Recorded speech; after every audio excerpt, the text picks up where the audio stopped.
یہ لمحہ فکریہ تھا مسلمانوں کے لیے۔ آج اگر مسلمان دین اسلام کی تبلیغ کو عام کرنا چاہتے تو اللہ کی عزت کی قسم ہے اس سے بڑا مسلمانوں کے پاس جو ہے وہ کوئی کرامت نہیں تھی، اس سے بڑی کوئی کرامت نہیں تھی۔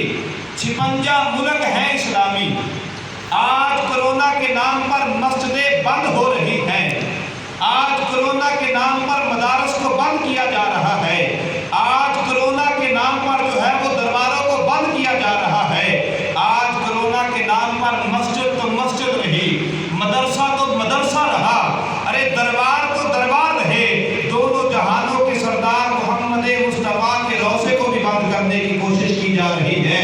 اور پھر روضہ رسول تو روضہ رسول ہے، اللہ کی عزت کی قسم ہے مسلمان جائے تو کدھر جائے؟ آج تو ان ظالموں کو یہودی اور عیسائیوں کے ہتھ کنڈے اتنے لمبے ہو گئے اور ان کے ہاتھ اتنے لمبے ہو گئے کہ وہ مسلمانوں کے کعبے کو بند کروانے تک پہنچ چکے ہیں۔ اور مسلمان کب تو تیری آنکھ کب کھلے گئی، تو کب بیدار ہوگا؟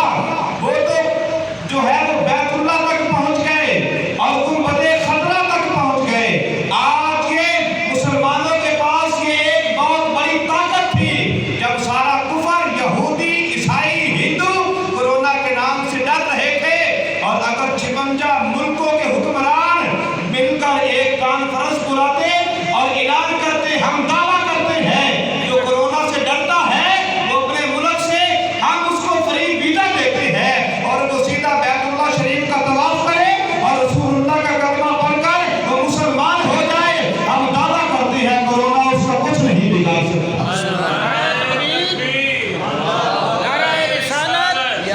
کرنا ہے جو کرنے والے ہیں، کس نے کرنا ہے؟ جو کرنے والے ہیں ان کو اپنی سمجھ رہی کہ ہم کر کیا رہے ہیں۔